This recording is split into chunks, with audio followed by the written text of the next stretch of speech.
Good afternoon. I'm George Latimer, Westchester County Executive. I'm joined by a number of the leaders of Westchester County.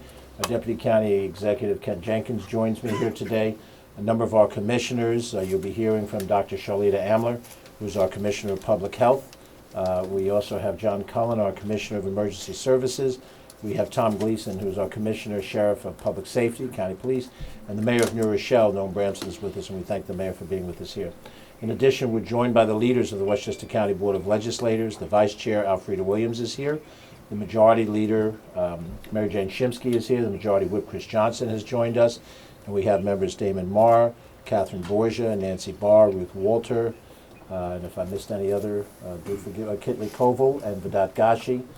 We also have Carolyn Stevens, who is here as Chief of Staff, representing Chairman Ben Boykin, who unfortunately is out of state right now and on other business. We have other members of our executive team who are here. When we're finished with the press conference, any of the questions that we have to go through, then we're happy to have anybody in the media interview any of our guests that are here, members of the legislature, however you see fit, in order to complete your information. We're here at 12 noon on Tuesday afternoon to provide an update on the status of the coronavirus issue here in Westchester County. You heard this morning that Governor Cuomo, at his press conference in Albany, was able to provide some information on the breaking news that you're all well aware of. First of all, we want to thank Governor Cuomo and the leaders of the state legislature for approving a $40 million emergency appropriation package that will provide resources that are necessary for us in order to deal with this growing issue. We know that we're going to be required at the county level to work in direct harmony with the state, and we appreciate knowing that the financial resources are there, which are going to be critical. As the governor said in his comments, we are in uncharted territory.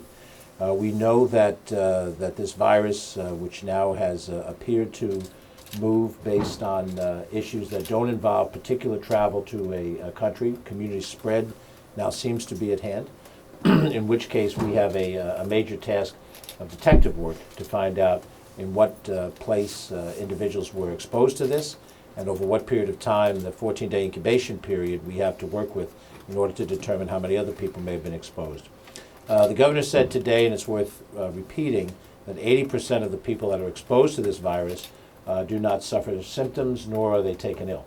Of the 20% that are taken ill, some are taken severely ill, and of course we have had in Washington state fatalities, and we pray that we'll avoid that here in New York. But no one can be sure of what may happen next, and as we give you the update at this point in time, our commitment to you and to all of the elected officials, both the Board of Legislators, our state delegation, our congressional delegation, is that we will share information in as realistic a time frame as we can.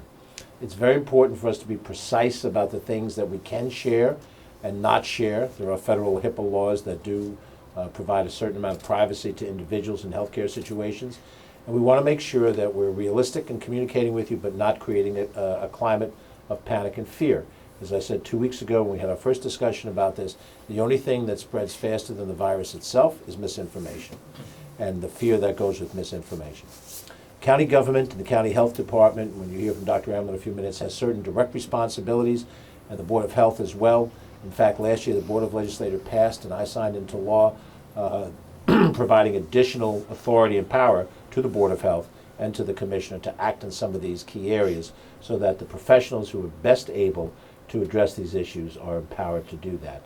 We want decisions that are made in the public domain with transparency, but we also want them made by professionals who understand the medical impact of these different items. With the governor's comments this morning, he was very specific about the active case that we now have in Westchester County. In general terms, we still have, outside of this particular case and the people related to it, 12 individuals that are undergoing quarantine who are may have been exposed to the virus, and we don't know if they will develop into active cases or not. We have had as many as 26 people that have gone through quarantine, and quite some number of them have been released to go on with their regular workday, having gone through the 14-day period of quarantine to determine if they are symptomatic or if they've actually contracted the disease. There is now a testing opportunity, which just a few days ago was given to New York State, which is very helpful in this, so that we're in a position working with the state to test those individuals. We're using that in the specific case that we have coming up. And as we look forward, we intend to use that through the direction of our professional medical staff to determine whether people are or are not affected by this. We have opened our Emergency Operations Center in Hawthorne, which is a facility that brings together people from different parts of county government and from outside county government, those that are relevant to this issue, those that represent hospital, medical facilities. John Cullen is in charge of that facility, and we will be moving our operations after this press conference over there. And if there are any updates that we do, we will be doing that from Hawthorne, where we will have the ability to speak immediately with all of the relevant individuals that are involved with the situation. We're in the process of preparing a fact sheet that will talk about both the illness and some of the other facts that would be helpful. We will disseminate that widely, certain to our friends in the press, but as well to those who are interested in being updated on these things, so that they have some common sense of what the disease is and isn't, and what the progress is or isn't. But this is a dynamic environment. The numbers that I just gave you could change during the period of time that we're here together. I think we have to be humble to understand that we're dealing with something that we haven't seen quite in this fashion. We also want to point out that we are going to have a conference call at 3 o'clock for all public officials from Westchester County. All the municipal officials are invited to be on that call. Members of the Board of Legislators are welcome to go on to that call as well, and members of our state legislative and congressional delegation as well. We will, aside from whatever information we present, we'll try to handle questions that come up, and the questions will be all over the ballpark. But our partners in government, as Mayor Bramson here, is we are in this together.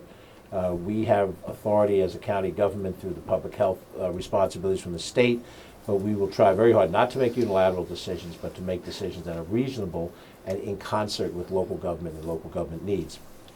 We do not have authority for certain elements of things that occur within Westchester County, within our borders, but we do not have the legal authority for that. Right now, the particular patient who is now being treated in New York City was treated previously at New York Presbyterian Lawrence Hospital. It is the state health department that goes through the protocols with the management of Lawrence Hospital in Bronxville to determine what exposure might exist with the medical staff there and with anybody else that was in the Lawrence Hospital world. The state health department will deal with that issue. State health department is also going to deal with the issue of transportation. The transportation of the affected individual who served as a lawyer in New York City, his commutation, whether that was on Metro North or whatever his transport was during a potential period of infection, and then certainly after he was symptomatic, falls within the New York State Health Department responsibility. They will track those informations down. They might inform us from time to time, but that won't be a primary responsibility we have. And the City of New York, I've spoken to the relevant officials there. They are going to track the movements of two of the children of this family, one of whom is a college student, university student in the city, and the other who attends a day school in Riverdale. That day school has been closed. That's been reported in the press already. That was a voluntary closure by the school. The New York City Department of Health will track their movements to determine whether they were in touch with other people that could be affected by this. And that's a New York City responsibility. Our responsibility, which Dr. Amler has taken on, is her department, is to track the movements of this affected individual and his family within Westchester County. And those movements may involve any number of different activities over a period of time. It will involve any interactions that they had with the House of Worship, with any other activity or event that they may have attended. In that regard, we have put at Dr. Amler and the Health Department's disposal individuals from other parts of county government who have other functions. We have nurses, trained nurses who serve the Department of Social Service under Commissioner Kevin McGuire. We have very capable detectives of the Public Safety Department. We have individuals from the Emergency Services Department. We've asked those commissioners to look at staff and reallocate resources under Dr. Amler so that we can do the detective work that's necessary to find out exactly where these family members may have moved about and who they interacted with, so we can get a handle on how much of this spread may have occurred. The information relative to that will also go through the various institutions that these folks may have interacted with, and to that regard, the City of New Rochelle has been very forthcoming and willing to put resources under the direction of the mayor and the city manager, Chuck Strome, to help the process of determining that wherever those circumstances may be. We intend to have another press call, another public information call about 4 o'clock with religious institutions in general and those that may affect this particular case to discuss how we go about that. Because the protocol of identifying everybody who may have attended a community event is even more difficult to deal with than everybody who went to class with you or who's in the same place of work as you are. And all of these things have to be tracked down. So it's going to take a lot of manpower hours to try to find that out and to try to determine where we are with people. It is only logical to say that if anybody is coming down with symptoms, flu-like symptoms, if you've had a flu shot, you all know I just got mine extremely late in the process, but if you are getting flu-like symptoms and you know that you've had a flu shot, then that should be a trigger that you might have something else and you need to consult with a medical professional. Do not go directly to an emergency room of a hospital. Do not go directly to an urgent care center. Call your healthcare professional. What might happen is you would go to a room filled with other people and you might be in a communicative situation and you could communicate that to, convey that to other people. And we don't want to do that. So use logical sense, call your healthcare professional. In a second, we'll give you some numbers at Westchester County that you can call, the state hotline. You can call those areas too, and hopefully we'll get intelligent information. We expect that we're going to be overloaded. We already are. We expect that every pharmacy, every medical group are going to get calls from people who are concerned about how this is going to play out. And not every question can be answered in real time. What if this? What if that? What happens if these things happen? We're going to try to deal with it as intelligently as we can and as diligently as we can, as we've tried to do up to this point. But we expected, as we've said the last time we were here at the microphone, that things will go from one level of alert to the next level of alert. We are not at the highest level of alert. There is no other proclamation or concern. We will look to the governor for that leadership, and at the time that we have to go to some other different level, we'll communicate that with you. We'll discuss it with our colleagues in government so that everybody will be on the same platform. We are fortunate in the county that at this moment in time our parks, our pools are not open, our beaches are not open. We don't have playland open at this point for normal purposes, so we don't have the normal spring, summer, fall combination of people getting together that you would normally have. So we have at this point made no changes in our plans for the services and the programs that the county government provides. If that changes, we'll communicate that, and that will depend on what we see out there in the real world. I do want to highlight as well that there is a state hotline that has been established. It was referenced by the state under the governor's leadership, 1-888-364-3065, 1-888-364-3065. That is the state hotline. Since you're drawing from 19 million people in the state, you may want to compete with 1 million people here in Westchester County and call locally. We hope before the end of the day to have operational information available at our 211 information line, which we operate in concert with United Way. At this point, as we're having this conversation now, we are not fully operational on that line for this kind of information. The line is open, but someone will have detailed questions. The people who handle those calls have not been fully briefed. We intend to do that over the course of the day, and so that when people do call 211, perhaps a little bit later in the day, they will be able to get accurate information. And we appreciate that service to make it easy for people to ask the questions. We know that we're going to get a series of questions from our municipal officials and from some of the other constituent groups, and we may in fact do as many of these conference calls as is requested by any combination of people based on these circumstances. The family of the individual who is receiving medical treatment in New York City, right now, that family is quarantined in their home. We have gotten authority to test the members of that family to see whether or not they have contracted the virus. And although that the 2 children have attended college and high school inside the boundaries of New York City, they are now self-quarantined in their home. And of course, what we're going to try to do as best as we can is to deal with that element of quarantine as effectively as we can. As more cases develop, the quarantine function will expand. That's just a logical expectation. The county police has been very efficient in trying to help us accomplish that. And I want to single out members of the health department for going over and above to help us wherever we've had to quarantine people. We've had a site to quarantine the very first person that we thought were under observation, and it took elbow work right down to deputy commissioners and who did what they have to do. And I think that's an important thing to mention. I'm going to turn this over to Dr. Amler in a second. Then we're going to invite Mayor Bramson to say a few words. We go through in this society a debate about what is the role of government. And of course, there are different philosophies that say we should have less or more government. We've all read Thomas Jefferson's great treatises on this, and every political campaign becomes a debate about big government, small government. And there are times when it can feel that government is oppressive. Government regulates you too much. And that's a perfectly legitimate debate to have in society. In a moment like this, you need government. You need people in government who aren't thinking about elections and politics, but people who think about an obligation that we've taken on. All the elected officials who are here with me. We've taken on an obligation. And the people behind me who serve, Noam serves in elective office, the rest in appointive office, they have accepted their responsibilities in a professional fashion. This is the time that we need to have faith and trust in government. And government, in turn, has to be worthy of that faith and trust.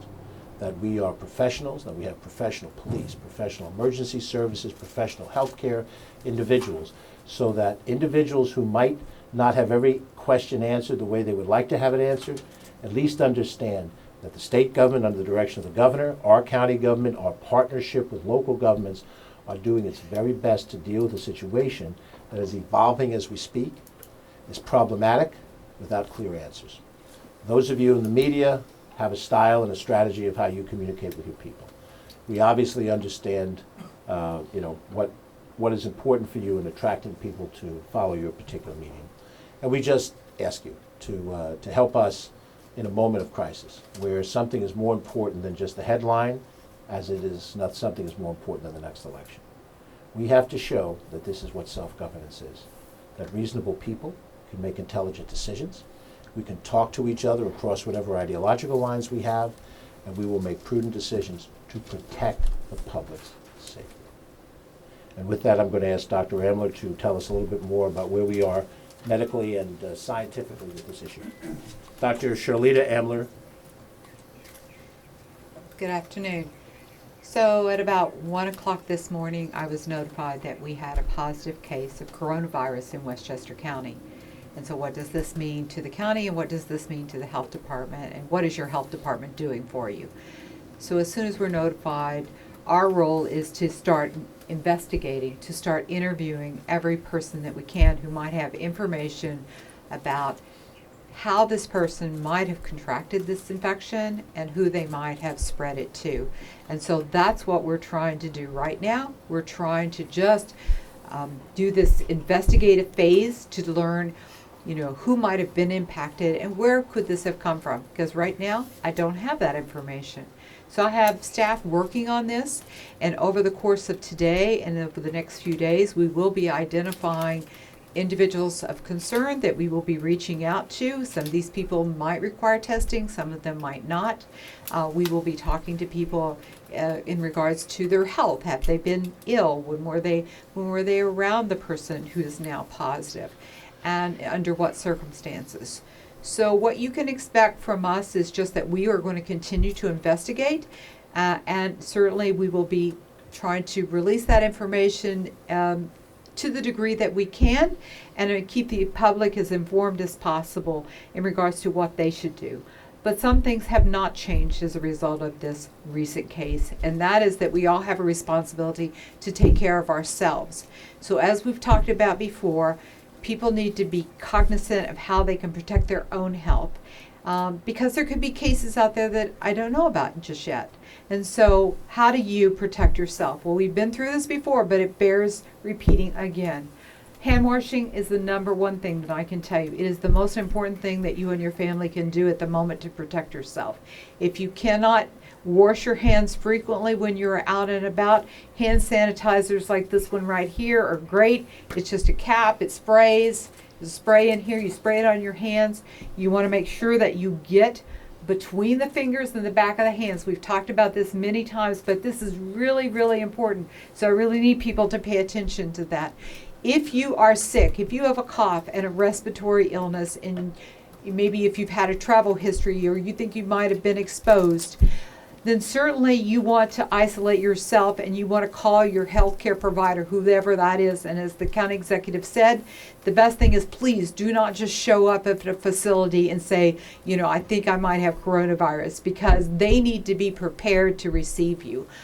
People need to be able to, we need to protect our healthcare providers. We certainly don't need them getting sick. So they need to be forewarned so that they can be ready to receive you.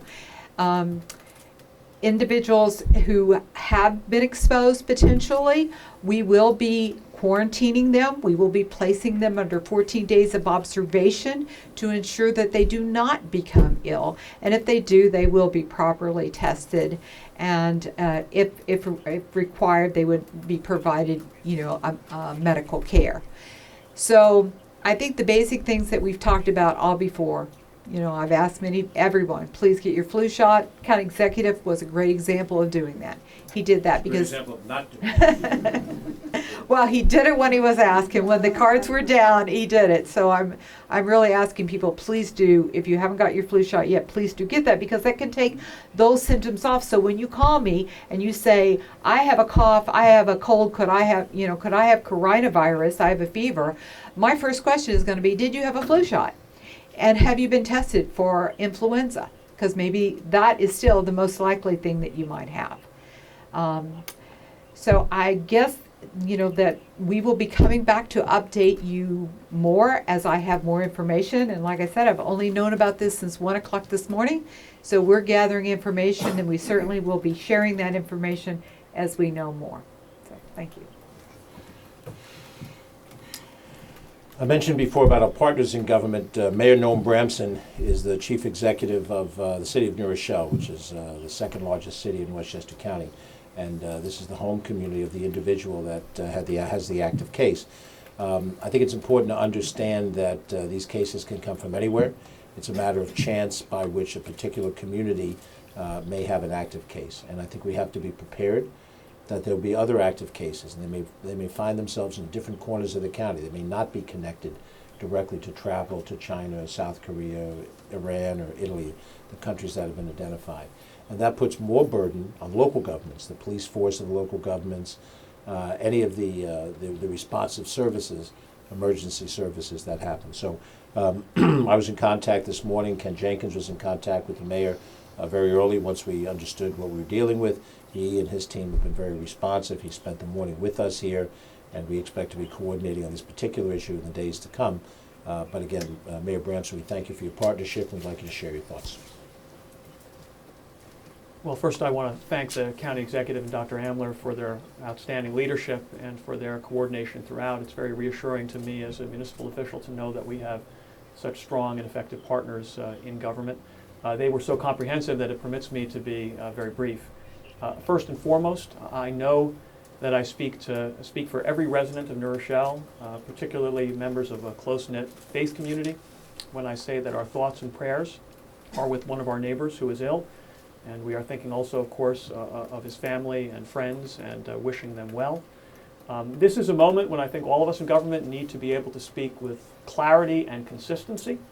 And so considering that New Rochelle, like every city in Westchester County, does not have its own public health apparatus, the best thing we can do is take direction from experts at the county level, at the state level, and make sure that we are coordinating to whatever degree is recommended by Dr. Amler and our colleagues. We have already done so this morning. We will continue doing so going forward as long as conditions warrant. The last thing I will say is that we have seen in recent weeks, as concern about coronavirus has spread, that whole communities have been profiled and ostracized. We are so grateful in New Rochelle to be home to people of every tradition and circumstance and faith. That is something we are proudest of. We have a large Jewish community. We have a large Orthodox community. And this is a moment when all of us need to come together and be supportive of our neighbors. And as the county executive said so eloquently, as the governor reminded us this morning, it is a time for appropriate focus and concern that does not stray over into unjustified panic, which is only self-defeating. And I have every confidence that the people of New Rochelle and the people of Westchester will strike that balance well. Just as we get ready to go to questions, I just want to summarize by saying we expect to be giving you regular updates the general statistics about how many people are being quarantined. We have one active case. We hope we don't have to report that there are more. And then certainly the health status of those individuals are part of what we intend to report on. Catherine Chaffee, our terrific Director of Communications, will be in touch with the media in the traditional ways. We'll try to give you statistics in real time. There won't be hourly updates, but they will be periodic enough for you to know what's going on here. And for some of you that cover other jurisdictions around us, you'll have other information that you'll have to put together. But if there are any inquiries, any stories that get out there, Catherine and her communications team that are all throughout here will help. Emily Saltzman, our Deputy Director of Operations, is with us here today. Joan McDonald, our Director of Operations, is out of the county today, but Joan and Emily and Susan Spear, the rest of the operations team that's represented here, all of the commissioners, are working as a singular unit across those dotted lines of different departments. As I said, different resources in Department A or B are being identified and channeled to assist Charlita in this detective work of finding out who are the people that this particular case came in contact with. And that will be what we will have to do as a county health department with every single case. If we wind up with another case or 5 cases, whatever comes our way, we're going to have to be able to provide that detective work. And so this issue is far from over. As I said the last time we were together, only a fool would say it's under control. We were managing it within the parameters of our skills and abilities and manpower. But we are dedicated to trying to deal with it. And I would say one final thing before we go to questions. I am fundamentally an optimistic person. This is a sobering moment. Our demeanor is not pleasant and jovial. Yesterday we had a nice press conference to announce the Section 1 basketball tournament, and that was a fun press opportunity, and those games are going on, and we hope that you feel comfortable in going to see them because your health isn't impaired at this stage of the game. But our soberness of demeanor does not underlie a pessimistic attitude. We are optimistic people. We believe that intelligent people working hard and with a little luck, we will deal with this problem effectively. Governor Cuomo said as much in his earlier press conference. He has had a decade of experience as governor of this state, and he has seen other outbreaks over the years during his tenure, most recently the measles outbreak that affected more heavily Rockland and Brooklyn. And we have come through with it. We have come through it before. We will come through it again. We will do it by working together and by being realistic about the level of the challenges we face. And I appreciate the fact that my colleagues in elective office are here as well. They are the eyes and ears in each of the different communities because they're going in every nook and cranny of community areas, and they perform an important communication role in this as well, as do our state legislators and federal legislators. So with that, I'm going to stop, open it up for questions. Tony Aiello put his hand up just like that, so we'll go to Tony. If I could ask Dr. Ambler, obviously many unknowables, but we have seen, for instance, the swine flu in 2009, and you do have the advantage of several weeks of watching how this played out in other parts of the world. So, can you help us set our expectations based on what we do know? Are we likely to see a handful of confirmed cases in Westchester, dozens of confirmed cases, hundreds of confirmed cases?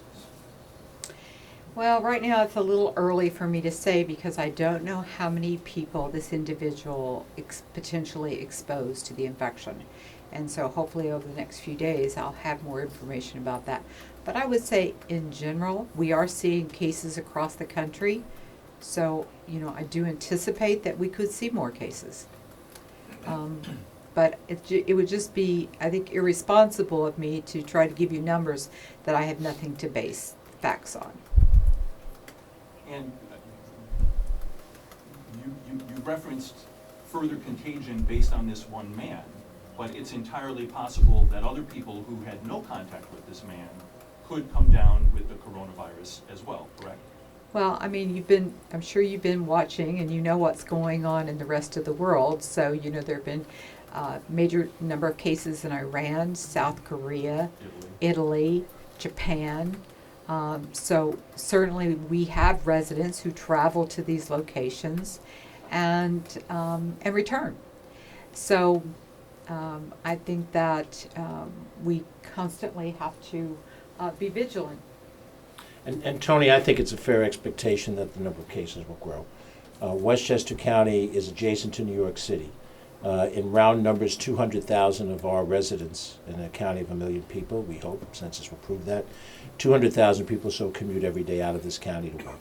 So we are not in a more rural setting. We are not, separated by, some sort of barriers of mountains or lakes or waters from other interaction.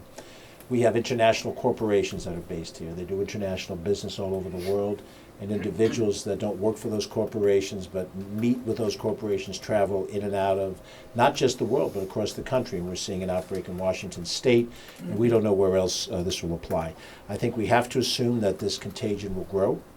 And I think part of what our planning is, I alluded to it before, every department in the county government is planning on what happens if we move to the next level and to the next level after that. We're not going to jump ahead to those actions, nor are we going to speculate about it because it's irresponsible. But understand that we know that if this contagion grows, we will have to take more significant actions. That's why the governor and the state legislative leaders, Andre Stewart-Cousins, Carl Hastie, and their allocation of $40 million is so helpful, because we don't know yet what kind of expenditures we're going to have. We talk about that all the time between the legislature and the executive branch, and we have a budget, and something like this could bust a budget just on its own because of the manpower and the efforts. We don't know. So we hope that the money that's available from the state will help us get through those things. But I expect it to grow. I'm not a professional. Logic tells me that this will grow, and we're going to have to be prepared to deal with a larger number of people that will both need to be quarantined. And keeping the language correct, if you come down with the disease, then you are isolated. That's a separate Correct. thing. And see, I read my talking points. And that is where we start to deal with the state and their superior authority because of the interaction of Westchester people with being in Connecticut, being in New Jersey, being in the Hudson Valley, being in Manhattan and the Bronx and so forth. So, Sir, do you have any doubt that you're going to have adequate funding and resources for the various departments? It sounds as if you're raising a question on no, I'm not doubting it. In fact, I said, Peter, I think it's very helpful that we know that the state has passed on an emergency basis, and having served the state legislature, when something like this happens this quickly, that shows the importance that the governor and the legislature places on allocating this money, that there is a pool of money available. We don't know how it's going to be allocated yet. We're ahead of ourselves.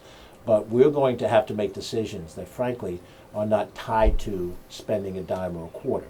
We're going to have to tell Charlita and John and Tom and the other departments, do it. Just do it for public health purposes. We can't afford to give public health, on a tight situation. So knowing that there are resources available to us, and if this does become something more widespread that has a greater financial impact, then as we always do, we'll sit and talk with the board members, budget appropriations, and so forth, and understand how we handle the financial side of this. But the financial side of this issue is subordinate to the public health side of this issue. Yes. Yeah, you know when you checked into Lawrence Hospital? You know when you transferred? I don't have the exact date. I have the general sense from what I heard this morning that he was at Lawrence Hospital for approximately 4 to 5 days, something like that. But you don't know the exact date? I can't tell you that. If that's important to you, Catherine will follow up and try to give you hard specifics to the extent that we have that. And do you know when you got back from Miami? I do not. I do not. Those are knowable facts, and we will help you try to get those facts. But, again, the state is dealing with the overall issue of this. We're dealing with a component of it, and that component is the movement of the individual and the family in Westchester. His, what flight he took back up from Florida, was he sick at that time? Those are all legitimate questions. Those are questions that fall, as I understand it, within the State Department of Health's investigation. Our investigation is you're in Westchester, you were home before you went to Lawrence Hospital. Who did you see? Who did you interact with? Who are those people so that we can do our investigative work?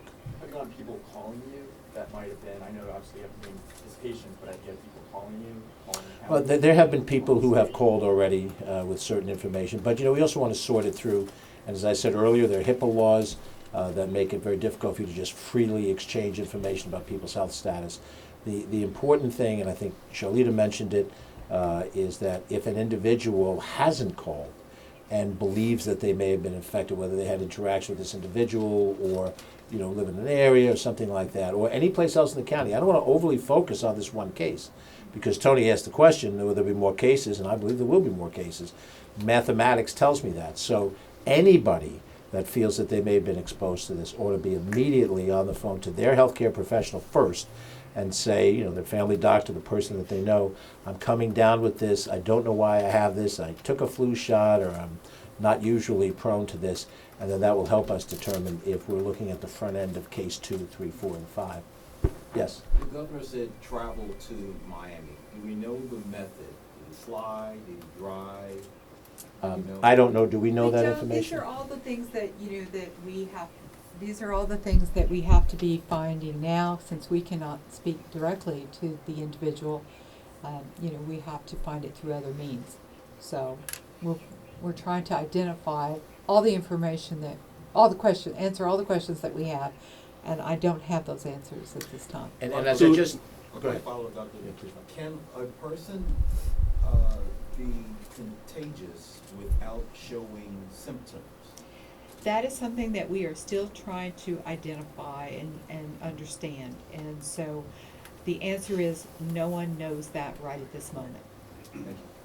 and I would say as a layman, I would presume that you would be potentially able to infect somebody else if you were asymptomatic at that time. So err on the side of protection. If you feel that you have interacted with someone who is under quarantine or has traveled to China, to one of these countries, it is better to be safe, call, find out you're okay, than to assume you're okay and find out later on that you've had a concern. And it's going to create a lot of turmoil back and forth, but we'll go from there. Ty? Do we know what college the son or daughter went to? It was a son who was in college and a daughter who was at day school. Do we know what college that was? Was it public, let me ask, was it publicly noticed? We're not saying. Yeah. We can't release that information. The superior level would have to do that. But as I said before, it may be a knowable fact, and I'll ask Catherine to determine if it is a fact that can be released through us or not. And how many We're not giving the authority to do it now. If it's important, Ty, we'll give you a way to try to find it. people in the household? We understand that there are a husband, wife, and 4 children. 2 of the children are in Israel. And of the 2 children that are at home, one of them is a college student in New York City who actually lives on campus. And then the other child, I assume is the youngest of the children, goes to day school in the Bronx and lives at home with the mother and the father. And one follow-up question about your investigation. You said that part of what you guys are going to do now is go back and backtrack how many people these folks came in contact with. Should those folks be concerned, and what should they be doing right now, particularly since you just said that it's not clear that they had to be symptomatic in order to be contagious? Okay. Well, 2 points, and I'll let Charlita handle the second point. The first point is that a person would not know if they've come in contact with the other person unless they knew where they traveled and events. So a house of worship would be a common point. If the individual worships in the same facility and went to worship services, that would be a point of contact. If that person, goes to the same gym, or I'm just theorizing, I don't know what those points of contact are. Our job is to investigate by talking to the wife and the other children, where were those points of contact, and then identifying those points of contact to trace it back to those entities and those organizations. And that is where, because there is a geography for everybody, I live in a community, it's likely that I'm going here for coffee in the morning, it's likely that I'm going here to go to a dry cleaner. You could figure that out, and that is where our local officials are very helpful, because they know the relationships of these people. That's what our task is at this point in time. We have bits of that information available, but we certainly do not have a full picture of the movements of the individual, nor of the other members of the nuclear family that could have been infected. Charlita? So, there may be a theoretical risk when somebody is asymptomatic, but really our focus is around the time that they were symptomatic. And so what we have to do is determine what kind of symptoms did the person have, when did they develop, what were they doing, where did they go, who did they talk to, who did they interact with. And as you can imagine, this takes time. And so, as I said before, people just need to be cognizant of their health and take measures to protect themselves, and that's what we can do right at this moment. Dr. Amler, one of the national issues has been the time delay in taking specimens, sending them to the CDC for testing. Does Westchester have test kits now? And also, are you convinced that you have adequate isolation facilities in the hospital should there be a series of serious cases? So this individual is actually tested in New York City, and New York City does have the capacity to turn the test around in a very rapid manner. Wadsworth, which is the state lab in Albany, also now has that capacity. Westchester does not have the ability to test on site within the county at this time. So any samples that we received would either have to go to the city or to the state. And so, that's how we will be handling samples in collaboration and cooperation with both of those entities. We do work with all of our hospitals, but most people, as you heard earlier, the vast majority of people who get this infection are only mildly ill, so they wouldn't require a hospital. They could probably be isolated at home, as long as their home allowed for them not to expose others. And so only the most sick individuals would require, hospitalization, and we certainly are working with all of our hospital partners around this issue. This gentleman here has a question. Thank you. Can you clarify the timeline here? At what point did this patient show symptoms? And then there was this 4 or 5 day period in the hospital, and then Unfortunately, right now, I don't have the timeline. I mean, that's one of the things that we have to establish. I mean, it's kind of hearsay. And so we have to, speak to a variety of people and kind of put the picture together. So right now, I can't give you a timeline that I feel comfortable releasing. But that is certainly something that we are looking at this time. And the fact, though, that he was at a hospital for up to 5 days with coronavirus, and I think it's safe to assume, was not tested over that time. Well, you have to What's your reaction? understand that, he really didn't have travel history to countries of concern. And he had no history of any exposure that I'm sure that he was aware of, or he would have told his doctors. So, we have people in hospitals all the time who have pneumonia, have respiratory infections. They don't have coronavirus. So I think when he failed to improve, there was concern, and now the criteria has changed to allow us to test individuals with no known exposure, individuals who have severe respiratory disease for which there is no other explanation can now be tested under the current CDC criteria. So once that was allowed, he was tested, and in fact, we, as you know, we're all here because he did test positive. And can you or Mr. Latimer just clarify more about the quarantine? I believe you said it was 12 people are currently in quarantine. Those and numbers go, 26. well, the numbers come and go. So I don't want you to focus on the numbers because they change every single day. But basically, when we have travelers that come in who where an isolation is warranted, the incubation period for this disease is, we believe, for around 14 days.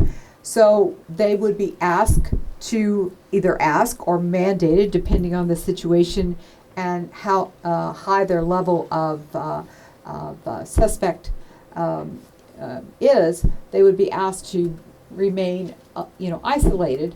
To protect those around them. And at the end of that 14 days, if they're not sick, they have no symptoms, then they are allowed to go to their home.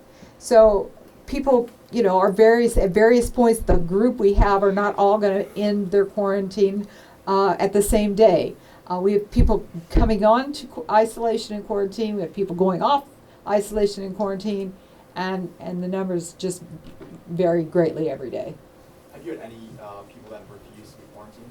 That might have. So far, we have not. Everyone has been willing voluntarily to quarantine themselves. We do have the legal authority, our County Attorney John Nona, to impose quarantine circumstances if we have to, but we have not had to this point.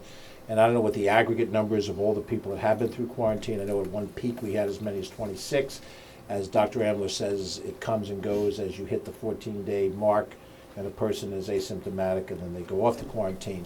But we have not had any difficulty in getting people to do that. Now, before you follow up, okay, I want to make sure I get everybody who hasn't asked a question. We'll be happy to come back and get everybody else. Anybody who's not asked a question, Martin. Other than people who may have had contact with this family, is the standard for potential quarantining travel to the countries of concern, or has that at all increased? Well, currently, right now, the quarantine is based on those individuals that have traveled to mainland China, or someone who has traveled to a area of concern. That would be Italy, South Korea, Japan, Iran, and who is symptomatic. And then the last criteria, as we said before, is people with severe respiratory disease for which there is no underlying cause, no known reason for them to have it. So those are the people who are currently being tested, and those are the individuals who could end up in, an isolation or quarantine situation. Other questions from anybody who hasn't asked one yet? And then we'll go around. Sean? 2 schools in the Bronx, 1 in Westchester closed because of this. Is there guidance for school districts or private schools? Is the decision to close left to their own discretion? At this point, the decision is left to the discretion of the individual school or school district, if it's a public school or a private school. The ones that closed in Westchester closed on their own decision. SAR closed, and that was where one of the students went to. A couple of other similar Jewish day schools closed, out of general concern.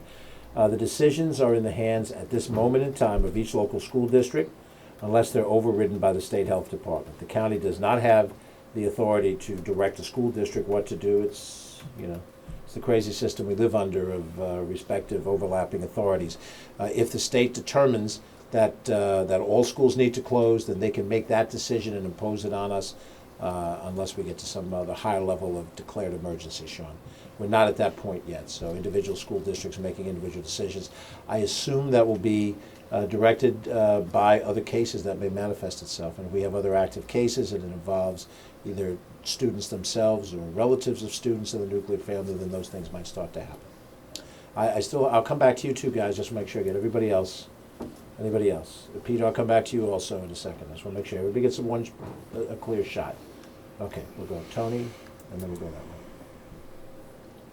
Following up on Sean's question, we know because it was disclosed by the governor that the SAR Academy, high school, in Riverdale has a connection to the family of the man diagnosed with COVID-19. Right. The Westchester Torah Academy in White Plains also closed, citing concerns. Is there a connection between that facility and this gentleman from New Rochelle? No connection that we're aware of. We don't believe there is a connection from what we're told. We do believe that, in certain clusters, various schools, private schools and public schools communicate. Oftentimes you'll see that in a completely different context on snow days. The Sound Shore schools communicate, and if one of them closes, most of them close. Snow might be heavier in one part of the county, not in another, and so you see a cluster close.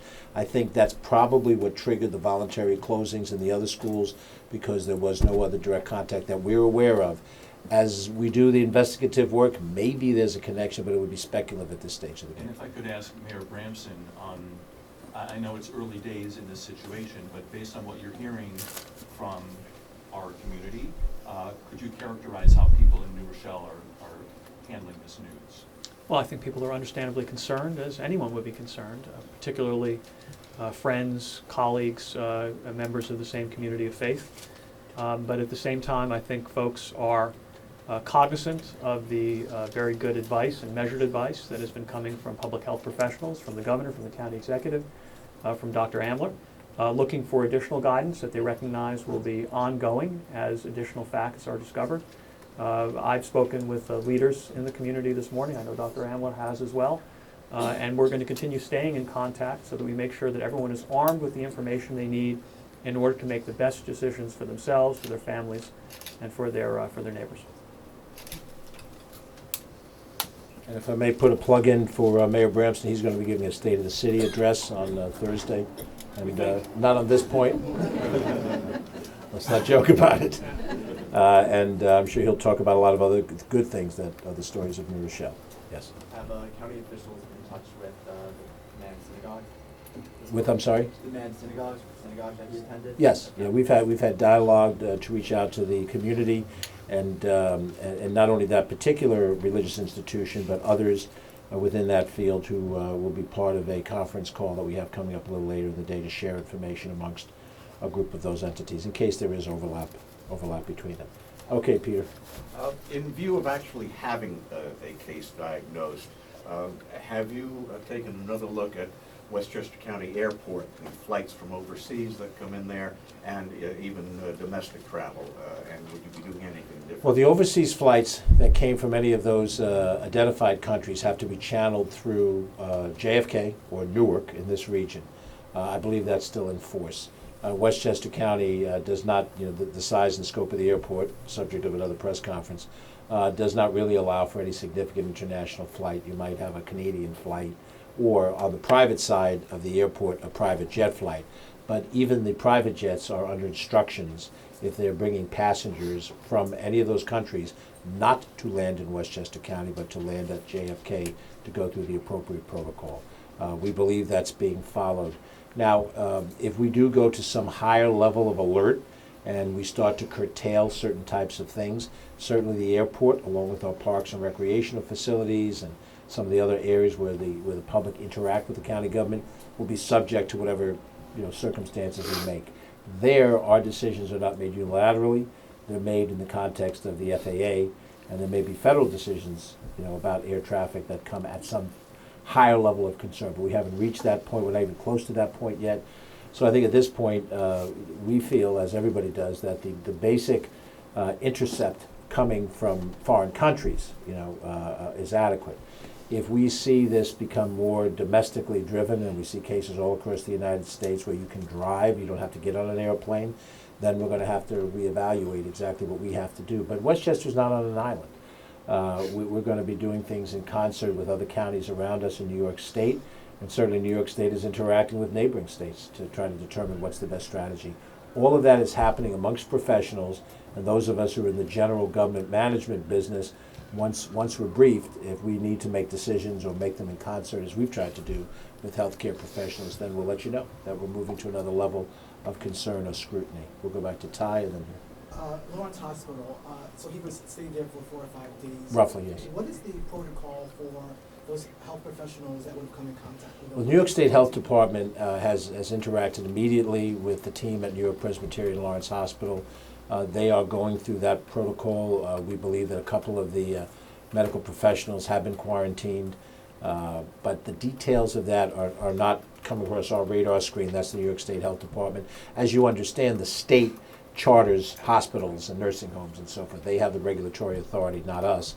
We're certainly going to be informed of those things, and if it becomes something that becomes a more public, widespread situation, we assume that New York Presbyterian Lawrence Hospital will reveal that information to the press and to the public. Yes? Thanks again. James Ford from Channel 11. James, I'm sorry. I'll call you by your first name. No, No problem. Just as you try to trace the contacts that this patient had, perhaps there are people who suspect they may have been in his path that you haven't been able to reach him. What message do you have for anyone who might be in that category? I think it's simple messaging. First of all, if you know that you came in contact with that individual, call your healthcare professional. That's always the first line of it. You have a medical doctor that you use. You call that person and you say, I believe I was in contact with the individual in the situation. What should I do? The medical doctor will then interact through the healthcare process, and advice will be given.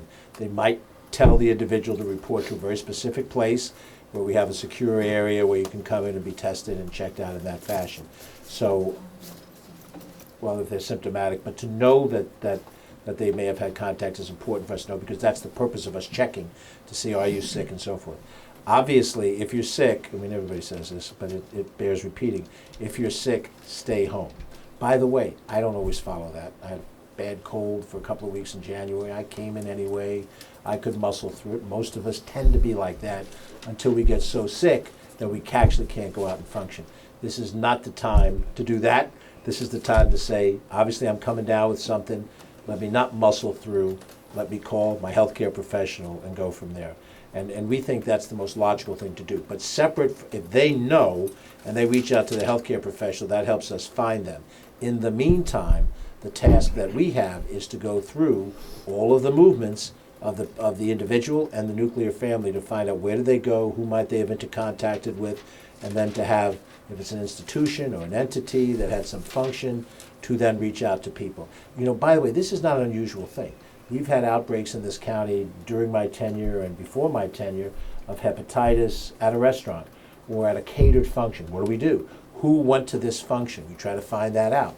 We try to identify who may come down with any kind of symptoms and deal with those people on an urgent standpoint. But we want to know who they are so that we can track them and see what happens. For the same reason that if it takes an incubation time, we want to make sure that they're free and clear once they clear that incubation time. But all of this, I mean, we've almost been here for about an hour. All of this is, for our purposes, of fairly quick duration. Roughly 12 hours ago, Charlita was made aware of this. Sometime this morning, the mayor, Ken, and I were made aware of it, and then we triggered our respective executive teams. So we're dealing with less than a full day of knowing this information and figuring out how we're going to have to go about doing what we have to do. And that's why, as soon as we finish this, answering every one of your questions, we'll go to the Emergency Operations Center and try to pull together the actual work that has to be done to implement everything we've just said. So I'm just going to take 2 more questions, and then we're good. I'll wrap it up here. Let me just take 2 more. Yes? Lawrence Hospital, did he go through the emergency room? We don't know that. We don't know if they checked in normally or not. Then if we're completed, we want to thank you all for your time. We know this is an evolving story. We will try to keep you posted as we go forward. And if you would like to do any one-on-one interviews, Dr. Amler is the star of the moment, so she's probably the person you want to speak to, but you're welcome to talk to any of our colleagues, any of our fellow elected officials in the county legislature, our commissioners. Thank you for your time. Stay tuned. We'll keep you posted, and have a wonderful day. Thank you.